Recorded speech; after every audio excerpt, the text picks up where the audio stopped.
Hi Nikki. Hello. What's it like being vegan in Prague? I don't know, it's like being vegan anywhere really. I just do my own thing, so I'm not in any groups. So it's good because there's now lots of Chinese restaurants, and now there's lots of Vietnamese restaurants, and they're really healthy. I've got one opposite my flat. Oh, cool. So if I eat out, I usually go there. Yeah. It's like 100 crowns. You get really great food. They have tofu. So, or I just have lunch. I just really get things like fruit when I eat fruit, because I work really hard and don't often go out of the office other than take my dogs for a walk. You've been a vegan for quite a long time. Oh, a veteran, yes. Yeah, fully for about 18 years, and almost for maybe, 6 years before that process. And a vegetarian, started at 5, cutting out. I always hated roasts. It was worse when I was like a little kid, 5, and I used to smell lamb being cooked, and that grease and that smell like permeating the house. I always thought it was extremely disgusting.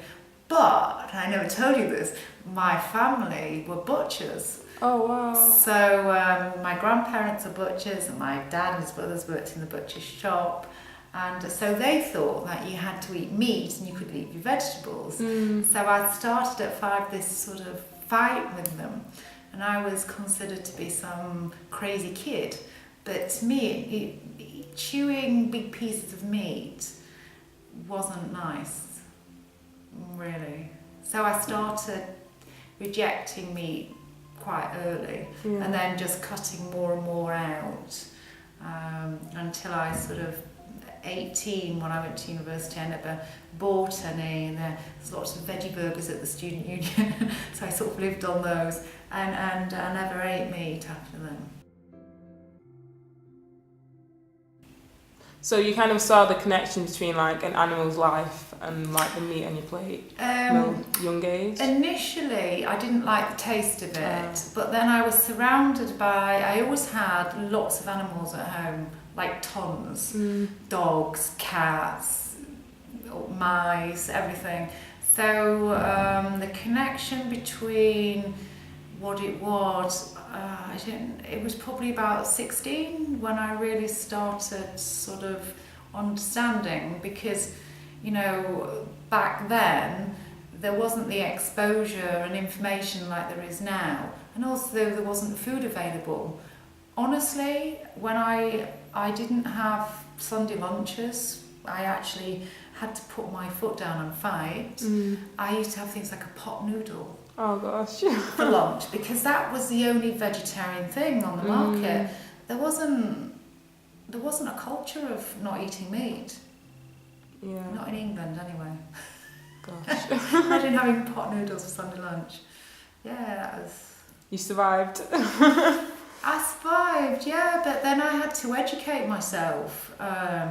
So when I went to university, when I was a researcher, I then began to buy cookbooks, and I had to teach myself how to cook, because I didn't know, and I didn't know how to cook vegetarian food. And then I became a vegan, and so, but then more and more products were available. Let's say we were talking about Linda McCartney before, so she was probably one of the first people to come along with a famous brand of I think they were vegan, her sausages, although she was a vegetarian. But that was like the first big movement. There were others you could buy from Holland and Barrett. You could buy vegetarian sort of ready, like, they used to do things like pork pies and things. They were full of hydrogenated fat. So it's been an evolution, which I've seen develop. Some people say that vegans should do activism as well as just sit there and eat their vegan meals.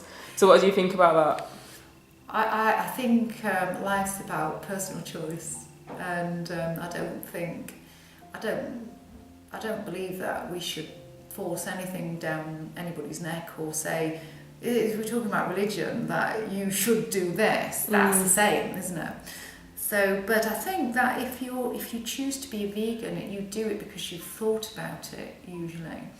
So at some point, probably vegans. I don't really know many myself. It's a personal thing for me. I imagine though that vegans are probably more active as a percentage than others, because it's something that you come to yourself usually and you feel strongly about. I rescue dogs. I've always rescued animals from a very small child, so that's just lots of vegans seem to rescue dogs. I don't know. Do you know that? Yeah, do you find that's that? True. Because you want to help, don't you? But then I started to think that some years ago that I should do something myself, and I don't like groups for exactly this sort of thing you said, that vegans think that you should be more active. That's okay, that some people think that, but I don't like groups, so I wanted to do something, but on my own. But I'm happy to know others and be in groups, but it's I've always sort of worked on my own, and I painted as a kid, so, and I've sort of been in business, and I felt that I needed to rebalance myself. So I wanted to do something based on art, but the message be about raising awareness in a non-confrontational way about what we eat and what we do. And the first thing that struck me was about leather, what leather is. So what I wanted to do was to inform people about, when they buy leather, what it is. And that's how I came to my bag project. Yeah. Which, I'm not a fashion person. I'm quite arty, and I should have gone to art school, so I wanted to find a medium to spread the message of what leather is, which I was sort of doodling at night, watching TV and doodling, and I came to this idea of bags and leather and trying to raise awareness that the leather, the skin, it's actually skin of a cow usually, is actually better on the animal, not on a bag. So that's how I came to this concept of the bag. You mentioned about people thinking about where they got their bags from and like how it's made. So do you think there's a better way of producing bags that without animal cruelty, and also like maybe without human cruelty as well? I think there's a big movement in the fashion industry. There's all sorts of things happening in fashion. I'm not from fashion, but I'm sort of learning what's happening. But I've been following, because I was a researcher in the environment like 20 years ago. So I'm aware of different things happening. I'm aware of the detox campaign run by Greenpeace, which is trying to get fashion to stop polluting using pollutants, and that's part of the REACH, sort of an extension of the REACH campaign, which is chemicals in fashion. And also, you know, even if it's regulated in Europe, companies can go and get things made in poorer countries and just keep polluting as usual. So there's that going on, and then there's what I see, because the bags that I want to make, I think mainly they're going to be sent via the internet. They're going to be sold via the internet. And then, you know, I was thinking, God, there's because of the internet and online sales, there's going to be much more products shipped by air freight rather than people going and buy things in the shops. With more goods being sold online, they're going to be shipped not through boats because it takes too long, because people want the things like in a couple of days or something. So if I'm shipping stuff, because this is all the things that I'm thinking about, it's a niche product, sell online, but shit, I'm going to have to send stuff by airmail, because I think, not airmail, air freight, but because I think probably a lot of people in the US might be interested in them, and as you say, Japan.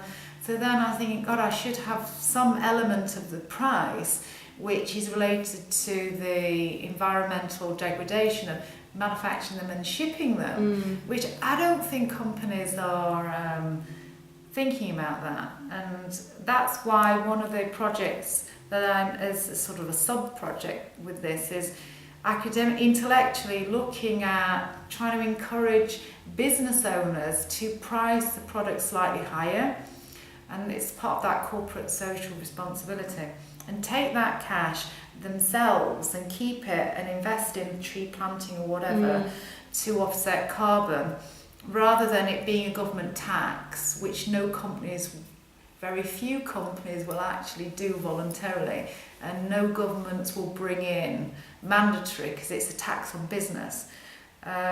So that's something I'm sort of investigating with some friends who are tax experts.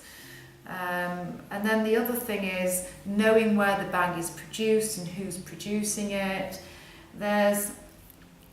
People don't want to have slave labour, but everybody's wanting to get fashion as cheaply as possible and buy it. And I don't know why do people want to buy really cheap stuff, have it for a few weeks and throw it away, and actually buy what everyone else is wearing. But people don't want slave labour, or a lot of people don't give a shit if people in Bangladesh are working in crazy conditions, a building falls down and kills more than 1,000 people. I think more people are bothered, and what I'm also interested in is the slow fashion movement, where I would like to encourage people to find their own style and buy something and keep it, and buy something which is not sort of high fashion, because it's a great business trying to get kids to buy stuff and then 3 months later it's obsolete, chuck it away and buy something else, and to buy it as cheaply as possible, and to this whole business of people, I don't know, slave labour, I don't know so much about it and the conditions in Bangladesh and China, but I'm probably thinking that it's if we actually was working in those conditions ourselves, we wouldn't really like it in some cases. Yeah. So if we can be more informed of who's making our clothes, what materials they are, what chemicals are used in them, and the environmental degradation, it would be useful. But in business, nothing's perfect. So we're juggling, okay, if I do this, that happens, if I do that happens. Nothing's going to be perfect. Even the bag I'm going to be made is not going to be perfect. But we have to try and find a better way in an imperfect world, and tell people what we're doing and why, and then people can make an informed choice, because lots of things in like food labelling and fashion, we're not aware of what's in our food and all this thing about sugar, and we think we're buying healthy but it's full of sugar and everybody's getting fat. That's a big debate. It's sort of like a new thing that we're all learning about, and I think it's the same in fashion. And going back to cows, which is the first range of bags that I'm doing is about cows, is that lots of people buy leather and they think of it as leather and they don't really know it's the skin of a cow ripped off a body when it's been killed, and in a nice way, without being like in your face. And I want in a nice way raise the awareness of the beauty of cows and what they are, and try and get people to think about what leather is without attacking people, and just offering a beautiful alternative. So that's what I want to do. You're trying to encourage people to like think more about what they buy. Yeah, think more generally about what they buy. So, and you mentioned about fast fashion. Like, how do we counteract fast fashion? Because like, the more people buy, the more money people get. Like, and it's actually the throwing away. What do you do with all of that stuff?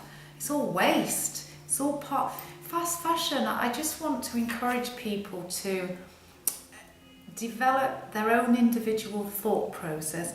I can't criticise them, what they do, what they decide upon, but to sort of just think generally about this independent thought about, and the other thing is about bodies, what your body is like. We've all got different shapes, and not to want to look like someone on the catwalk and some celebrity. Look at your body, look what fits it. Try and be more of a fashionista and develop your own sense of style rather than copying others. Generally in life, just be an independent thinker.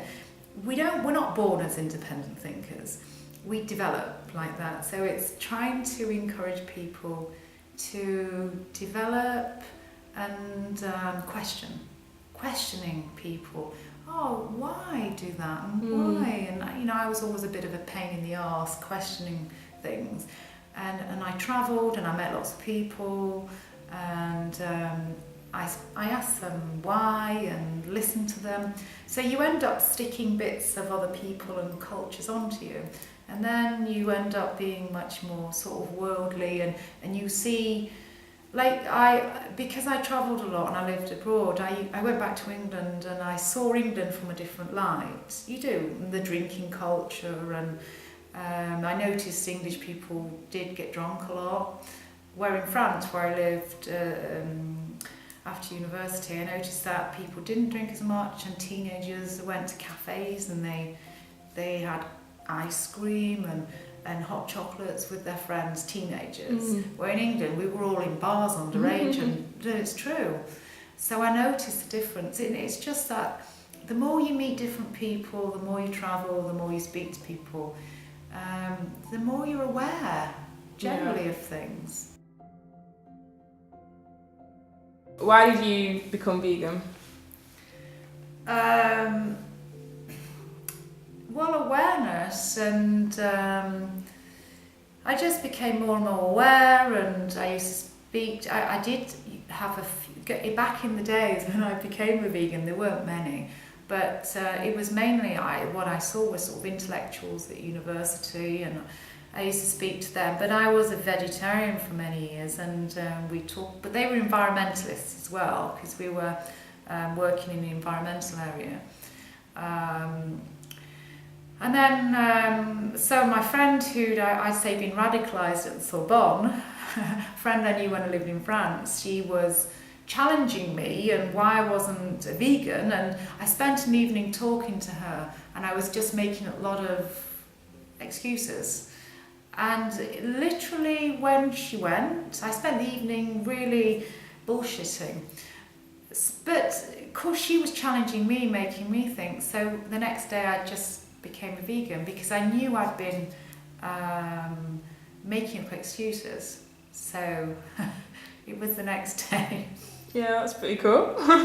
Yeah, it's just being challenged and making me think. But why? She was saying, but why? But why now I was coming up with all this rubbish? So should people just go around asking people why? Yeah, talking to people. Yeah, I've actually encouraged a lot of people to stop eating meat over my life. People that I'm close to, or to really cut down. So it's just education. It's all about sort of enlightenment. I see it as enlightenment, enlightenment of what we are, animals, and we're mammals, and just people don't know what happens to animals when they're killed, other animals should I say, and we can easily find food. There's so much food that's thrown away, it's so much food in supermarkets.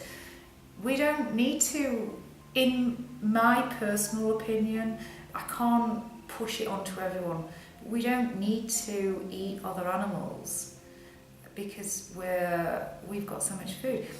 An interesting point is that I'm 46, by the way, and I was a little bit, this is in terms of health, I'm actually quite slim, and most of my family members are overweight and have diabetes and various things, and I always got a lot of stick being a vegan, being from a sort of butcher's family. And I was a little bit worried that I'd been a vegan, and I wanted to sort of spread the message in terms of health, which is an important point. I was a bit worried because I've been a vegan for so long, and that I must be very deficient in lots of things. Even had 2 children as a vegan, no problem. But I was really nervous about I would be deficient for being a vegan for 20 years. So I had a health check, a complete health check, test your blood, they look at your internal organs with the ultrasound. My doctor said, oh, I can see your organs really clearly. Most people are too fat to see, but you're really slim. And that's because I'm a vegan. And he did the blood test and he came back, he said, my God, your blood's test really good. They tested all the vitamins and everything. And it was all perfect. It was all, apart from vitamin D, which is not diet related, it's sun. So he said you've got to take vitamin D supplements, which I do. But everything else, all this scaremongering, I can't talk for anyone else, but I just want to say that for 20 years of being a vegan and sort of another, 6-8 years of being almost vegan, that my blood results were completely wonderful. Yeah, you're still alive as well. Yeah, I'm still alive, I'm slim, but there's a lot of scaremongering in terms of health, people saying, oh, but it's really unhealthy, you're going to be deficient, but I wasn't. Yeah. And I can't say that's, scientifically proven that if you're a vegan, that your blood's perfect. I can only, this is anecdotal, it's my information.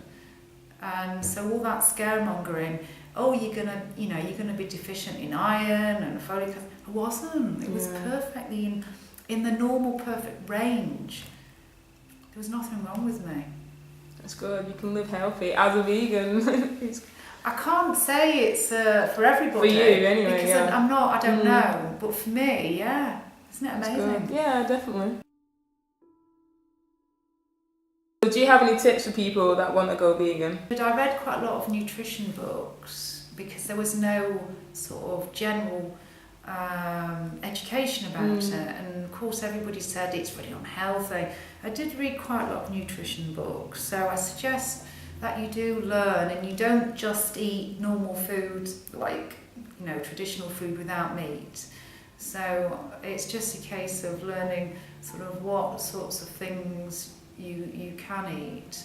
And I these days I do eat a lot of sort of veg and fruit, and at lunch I'll just, because I'm busy as well, I'll just bring some fruit and veg and I'll cut it up and eat it. Which is, and nuts, I've got nuts as well, but I feel full by eating that, and my weight's really good, so it's stable. Yeah, so I don't know, just eat healthy. Thank you, Niki. It's a pleasure. Nice one.